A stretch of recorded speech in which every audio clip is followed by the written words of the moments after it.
지도를 펼쳐놓고 세상 돌아가는 이치를 가만히 들여다보면 결국 모든 돈의 흐름은 길에서 시작된다는 걸 알 수 있어요. 과거 실크로드가 그랬고 경부고속도로가 그랬던 것처럼 말이죠. 그런데 지금 전 세계 물류의 지도를 완전히 바꿀 거대한 지름길이 북극해에서 열리고 있습니다. 결론부터 말씀드리면 부산항에서 유럽 런던까지 가는 길에서 무려 10일이 통째로 사라집니다. 24일이나 걸리던 백길이 14일로 줄어드는 건데, 이건 해운업계에서 단순히 시간이 단축되는 게 아니라 세상의 중심축이 이동하는 아주 큰 사건이에요. 도대체 북극해에서 무슨 일이 벌어지고 있길래 전 세계가 한국의 기술력을 주목하고 있는 걸까요? 오늘 그 내막을 아주 자세히 짚어보겠습니다. 반가워요. 오늘도 인생의 소중한 경험과 지혜를 쌓아오신 시청자분들께 앞으로의 세상 변화를 읽어드리는 유익한 정보를 준비했습니다. 오늘 다룰 북극항로와 조선산업 이야기는 단순히 국가적인 사업을 넘어 우리 자녀 세대들의 먹거리와도 직결된 아주 중요한 변화입니다. 이런 깊이 있는 분석과 세상 돌아가는 팩트 체크를 계속해서 만나보고 싶으시다면 영상 아래에 있는 구독과 알림 설정을 한 번씩 꾹 눌러주세요. 여러분의 응원이 있어야 제가 더 꼼꼼하고 정확한 소식을 들고 찾아올 수 있거든요. 자, 그럼 꽁꽁 얼어붙은 북극해를 뚫고 열리는 새로운 시대의 문을 한번 열어보겠습니다. 자, 한번 생각해 보세요. 우리가 흔히 다니는 좁은 골목길에 갑자기 큰 차가 막혀버리면 동네 전체가 난리가 나죠. 전 세계 물류에서도 그런 골목길이 있는데 바로 수에즈 운해요. 최근 홍해 사태로 미사일이 날아다니고 배들이 공격받는 뉴스를 보셨을 거예요. 그 좁은 길 하나가 막히니까 전 세계 물가가 들썩이고 물류비가 폭등했잖아요. 해운 회사들 입장에서는 이제 더 이상 저 불안한 골목길에만 우리 운명을 맡길 수 없겠다는 결론을 내린 거예요. 그래서 대안으로 떠오른 게 바로 북극항로입니다. 북극항로가 열리면 구체적으로 어떤 실익이 있을까요? 2021년 발표된 권위 있는 국제학술지의 분석을 보면 북극항로를 이용할 때 배가 쓰는 기름값이 최대 51%까지 줄어든다고 해요. 연료비를 절반이나 아낄 수 있다는 건 기업 입장에서는 거의 천지개벽할 소식이죠. 기름값이 줄어들면 우리가 매일 소비하는 물건들의 가격도 안정될 수밖에 없어요. 결국 북극항로의 개척은 우리의 장바구니 물가와도 아주 긴밀하게 연결된 이야기입니다. 그런데 여기서 정말 흥미로운 지점이 하나 있어요. 북극해를 통과해서 아시아로 내려오는 모든 배들이 반드시 거쳐가야 하는 최종 길목이 어디일까요? 지도를 다시 한번 자세히 보시면 그 지점이 바로 대한민국 부산항입니다. 부산항은 단순히 배가 쉬어가는 포구가 아니에요. 전 세계 물동량 중 배를 갈아타는 환적 기준으로는 이미 세계 2위라는 엄청난 성적표를 가진 곳이죠. 이걸 비유하자면 부산항은 전국 각지에서 올라온 물자가 모였다가 다시 흩어지는 경부고속도로의 나들목 같은 존재예요. 북극항로라는 새로운 고속도로가 개통되면 그 물동량을 가장 먼저 받아서 전 세계로 뿌려주는 핵심 허브가 바로 부산항이라는 겁니다. 자, 그럼 질문이 생기죠. 그렇게 좋은 길이면 진작에 다니지 왜 이제야 난리인가 싶으실 거예요. 정답은 얼음 때문이에요. 지금까지는 그 단단한 얼음을 깨고 나갈 엄두가 안 났거든요. 그런데 지금은 상황이 달라졌습니다. 얼음이 녹고 있기도 하지만 그 어떤 단단한 얼음도 종이장처럼 찢어버리는 한국 조선업계의 기술력이 드디어 결실을 보았거든요. 이제부터가 진짜 본게임입니다. 북극항로가 열자마자 가장 먼저 비상이 걸린 나라가 있는데 바로 캐나다예요. 자기네 앞마당인 북극해에 남의 나라 배들이 들끓기 시작하니까 주권을 지키기 위해 잠이 안 오는 거죠. 그래서 캐나다가 무려 60조 원이라는 어마어마한 예산을 들고 협력자를 찾기 시작했습니다. 제발 우리 앞마당 좀 지켜달라면서 말이죠. 그 60조 원 규모의 거대한 사업에 왜 한국의 잠수함이 가장 유력한 후보로 꼽히는지 그 짜릿한 뒷이야기를 바로 들려드릴게요. 자, 그럼 전 세계가 숨을 죽이고 지켜보는 60조 원짜리 초대형 프로젝트, 캐나다의 잠수함 사업에 대해 더 깊이 들어가 볼게요. 60조 원이라는 금액, 정말 입이 떡 벌어지는 숫자죠. 매일 1억 원씩 써도 다 쓰는데 1600년이 넘게 걸리는 이 엄청난 돈이 왜 지금 잠수함 12척에 걸려 있을까요? 이건 단순히 배 몇 척을 바꾸는 사업이 아니에요. 캐나다라는 국가의 앞마당인 북극해를 지키기 위해 가장 튼튼하고 믿음직한 담장을 세우는 일종의 국가 보안 시스템 구축 전쟁이기 때문이에요. 한번 상상해 보세요. 내 집 앞마당이 원래는 꽁꽁 얼어붙은 빙판이라 아무도 못 들어왔는데 이제 날씨가 풀리면서 남의 나라 배들이 막 지나다니기 시작해요. 그런데 그 배들 중에는 물속으로 몰래 기어 들어오는 다른 나라의 잠수함들도 섞여 있습니다. 집주인인 캐나다 입장에서는 밤에 잠이 안 올 정도로 불안한 일이죠. 하지만 지금 캐나다가 가진 잠수함들은 너무 낡아서 누가 들어와도 제대로 알기조차 힘들어요. 북극해의 그 척박한 환경에서 적을 감시하고 쫓아내려면 얼음 밑에서 몇 주 동안 숨도 안 쉬고 버틸 수 있는 유령 같은 잠수함이 절실해진 거예요. 여기서 잠수함이라는 물건이 얼마나 대단한 기술의 결정체인지 숫자로 비교해 드릴게요. 우리가 흔히 타는 승용차 한 대에 들어가는 부품이 보통 3만 개 정도거든요. 그런데 잠수함 한 척에 들어가는 부품은 무려 100만 개가 넘습니다. 자동차보다 30배 이상 복잡한, 말 그대로 물속에 떠다니는 정밀한 기계 도시인 셈이죠. 이 100만 개의 부품이 수심 수백 미터의 엄청난 수압과 0에 가까운 차가운 바닷속에서 단 하나도 오작동하지 않아야 해요. 그만큼 기술의 정점에 있는 무기라는 뜻입니다. 지금 이 60조 원짜리 시장을 놓고 한국과 일본, 그리고 독일이 아주 치열하게 경쟁하고 있어요. 먼저 일본의 잠수함은 정말 무서운 상대입니다. 세계 최초로 리튬이온 배터리를 잠수함에 적용해서 실전 배치한 나라가 바로 일본이거든요.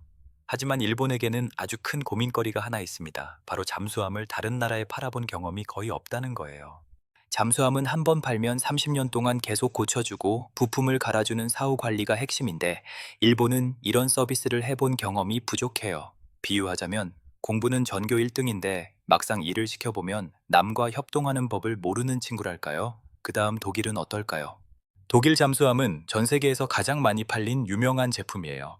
하지만 최근 독일 방산업계의 가장 큰 문제는 바로 약속 시간을 잘 안 지킨다는 거예요. 배를 주문하면 언제 완성될지 기약이 없기로 유명하죠. 캐나다 입장에서는 지금 당장 앞마당이 뚫리고 있는데 10년 뒤에 올 배를 기다릴 여유가 없거든요.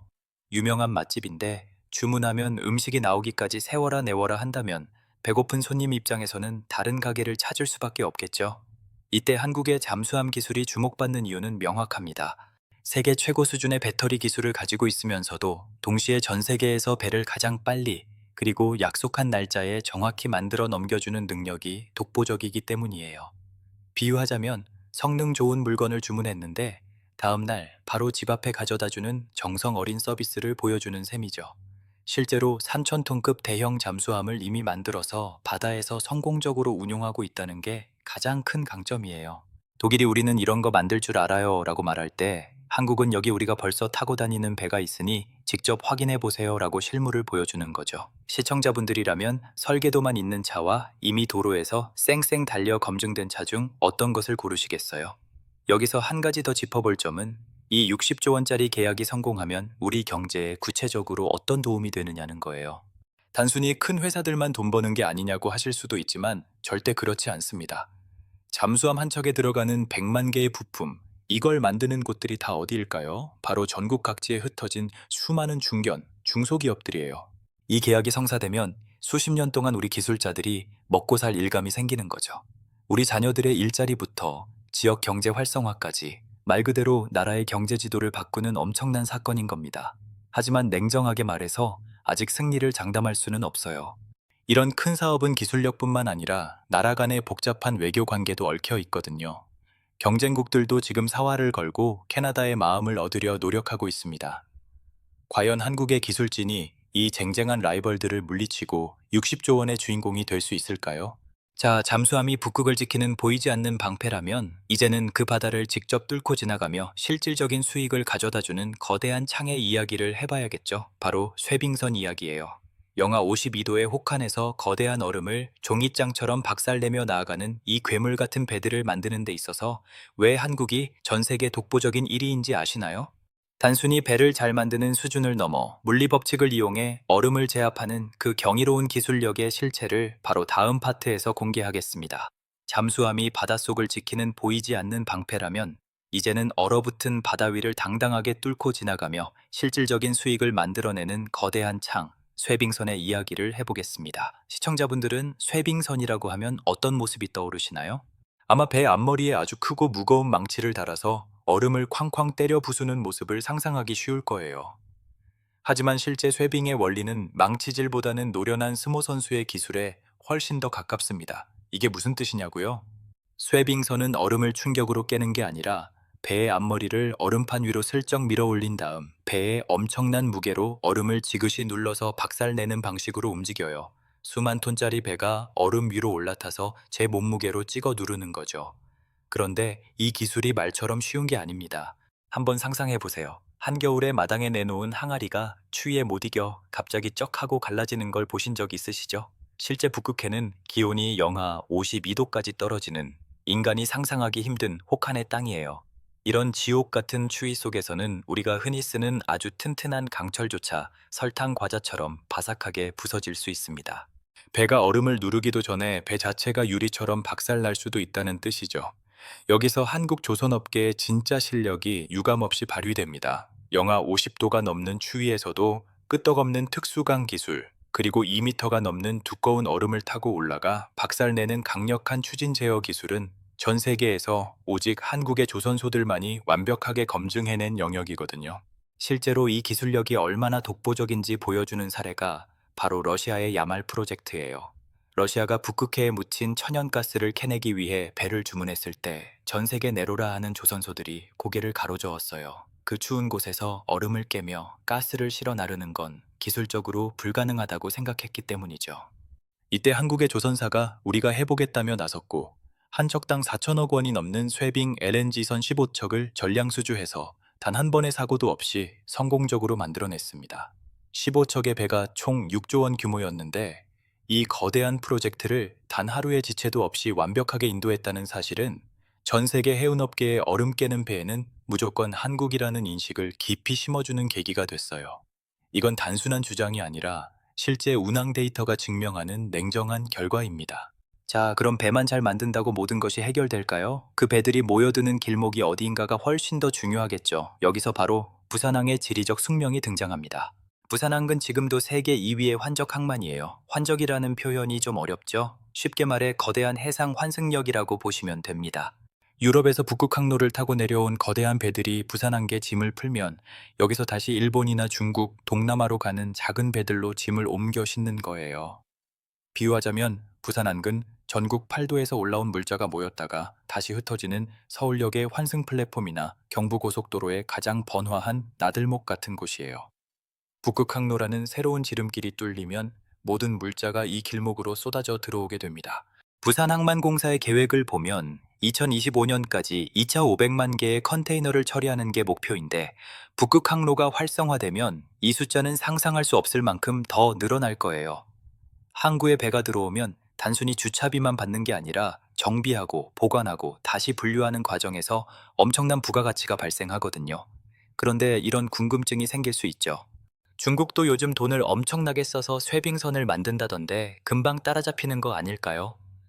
실제로 중국은 자본력을 앞세워 쇠빙선 시장에 뛰어들고 있습니다. 하지만 쇠빙 기술은 단순히 철판을 용접한다고 완성되는 게 아니에요. 거대한 얼음 덩어리가 배 밑바닥을 긁고 지나갈 때 발생하는 진동을 견뎌내고 영하 50도에서 엔진이 멈추지 않게 만드는 미세한 설계 능력은 수십 년간 현장에서 배를 만들어 온 숙련된 기술자들의 손끝에서 나옵니다. 중국이 자본으로 밀어붙여도 이 수십 년의 노하우가 담긴 신뢰의 장벽을 넘는 건 결코 쉬운 일이 아닙니다. 결국 북극항로라는 거대한 변화는 한국에게 두 가지 큰 선물을 안겨주고 있어요. 하나는 세계 최고의 배를 만드는 조선 강국의 위상이고, 다른 하나는 그 배들이 모여드는 물류 허브로서의 지위죠. 창과 방패, 그리고 그 창과 방패가 모이는 튼튼한 성벽까지 모두 갖추고 있는 셈입니다. 그렇다면 이 모든 조건이 갖춰지는 2030년 이후 한국의 모습은 어떻게 변해 있을까요? 단순히 돈 좀 더 버는 나라가 될까요? 아니면 우리가 상상하지 못했던 새로운 형태의 글로벌 전략 요충지로 거듭나게 될까요? 이제 마지막 파트에서 이 거대한 퍼즐의 마지막 조각을 맞춰보겠습니다. 과연 우리 앞에 펼쳐질 유라시아 시대의 진짜 정체는 무엇일까요? 이제 이 모든 거대한 흐름이 하나로 모여 완성되는 유라시아 시대의 최종 설계도를 그려보겠습니다. 지금까지 북극항로의 경제성부터 60조 원 규모의 잠수함 수주 전쟁, 그리고 얼음을 박살내는 쇠빙선 기술까지 차근차근 살펴봤는데요. 사실 이 모든 조각이 가리키는 방향은 단 하나예요. 바로 한국이 바다와 대륙을 잇는 유라시아 물류의 핵심 거점이 된다는 사실이죠. 그런데 여기서 아주 차가운 반전 하나를 짚고 넘어가야 해요. 북극항로가 그렇게 좋으면 왜 1년 내내 배가 안 다니지? 라는 의문 안 드셨나요? 맞아요. 북극항로는 사실 여름 한정판 항로예요. 보통 7월에서 10월 정도까지만 배들이 마음 놓고 다닐 수 있고, 겨울에는 얼음이 너무 두껍게 얼어서 아무리 좋은 쇠빙선이라도 속도가 나지 않거든요. 에이, 그럼 반쪽짜리 기회 아니야? 라고 생각하실 수도 있어요. 하지만 바로 이 지점이 한국 조선업계에는 오히려 거대한 기회의 창이 됩니다. 왜일까요? 길이 좁고 환경이 척박할수록 그 길을 지나갈 수 있는 배는 아무나 못 만들기 때문이에요. 비유를 하자면 누구나 다닐 수 있는 평탄한 아스팔트 길은 싸구려 경차로도 충분하지만, 험난한 오프로드 산길을 안전하게 정복하려면 최고급 사륜 구동 SUV가 필요하잖아요. 북극 항로가 바로 그 험난한 오프로드예요. 전 세계 선주들은 결국 가장 안전하고 믿을 수 있는 배를 찾게 되고, 그들의 연락처 리스트 1순위에는 항상 한국의 조선소들이 적혀 있는 거죠. 아무나 못 가는 길을 한국이 만든 배만 갈 수 있다는 건 우리가 시장의 가격 결정권을 쥐게 된다는 뜻이기도 해요.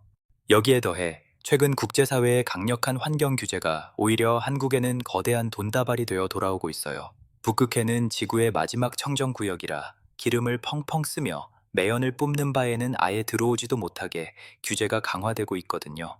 이제는 천연가스나 암모니아, 수소 같은 친환경 연료를 쓰는 배들만 북극을 지날 수 있게 되는데, 이런 고부가가치 친환경 선박을 전 세계에서 가장 잘 만드는 곳이 바로 한국의 기술진이에요. 규제라는 이름에 거대한 체가 실력 없는 경쟁자들을 걸러내고 기술력이 앞선 곳에만 귀빈 통행증을 끊어주고 있는 셈이에요. 여기서 여러분이 궁금해하실 만한 질문 하나를 던져볼게요. 북극 항로가 열리면 진짜 우리 동네 경제도 살아나고 내 삶도 좋아질까요? 사실 이건 아주 현실적인 문제입니다. 부산항이 전 세계 물류의 나들목이 되고 거제와 울산의 조선소가 수십 년치 일감을 확보한다는 건 한국 전체에 엄청난 양의 달러가 들어온다는 뜻이에요. 단순히 배를 파는 데서 끝나는 게 아니라 아까 말씀드린 잠수함이나 쇠빙선의 유지 보수, 즉 정비 사업만으로도 우리 자녀 세대들에게 수만 개의 고연봉 일자리 새로 생겨납니다. 물류가 모이는 길목에 사람이 모이고 사람이 모이는 곳에 돈이 도는 건 동서고금을 막론한 진리니까요. 결국 북극 항로는 한국 경제의 새로운 동력이 될 거예요. 자, 이제 오늘 이야기의 핵심을 딱 3줄로 정리해 드릴게요. 첫째, 북극 항로는 수에즈 운하의 위험을 피하고 거리를 40% 단축하는 인류의 새로운 생명선이다. 둘째, 캐나다 60조 프로젝트가 보여주듯 한국은 북극을 지키는 잠수함과 얼음을 깨는 쇠빙선 분야에서 세계적인 선두주자다. 셋째, 부산항은 이 모든 물자가 모여드는 동북아의 거대한 물류 나들목이자 베이스 캠프가 될 것이다. 결론적으로 2030년이 되면 한국은 단순히 아시아의 끝자락에 있는 나라가 아니라 바다와 대륙이 만나는 유라시아의 거대한 전략적 요충지로 우뚝 서게 될 거예요. 이건 누군가의 막연한 꿈이 아니라 지금 이 순간에도 조선소의 뜨거운 용접 불꽃 속에서 데이터로 차곡차곡 쌓이고 있는 미래입니다. 오늘 준비한 이야기는 여기까지예요. 북극항로라는 거대한 변화가 여러분의 머릿속에 조금은 선명한 그림으로 그려지셨나요? 오늘 내용이 정말 유익하고 흥미로우셨다면 아직 안 누르신 분들은 구독과 좋아요 지금 바로 부탁드려요. 여러분의 응원이 있어야 제가 더 깊이 있고 유익한 정보를 들고 올 수 있거든요. 혹시 나는 그래도 북극항로 상용화가 아직은 시기상조라고 본다거나 한국의 잠수함 기술이 정말 일본을 넘어설 수 있을까? 같은 날카로운 의견이 있으시다면 언제든 댓글로 남겨주세요. 여러분의 소중한 의견 하나하나가 저에게는 큰 공부가 됩니다. 다음 영상에서는 이번 캐나다 사업의 최대 경쟁자죠. 일본의 타이게이급 잠수함과 한국의 도산 안창호급을 아주 정밀하게 비교 분석해 드릴게요. 과연 창과 방패의 대결에서 누가 최후의 미소를 지을지 기대해 주셔도 좋습니다. 끝까지 시청해 주셔서 감사합니다. 시청자 여러분의 건강과 행복을 응원합니다.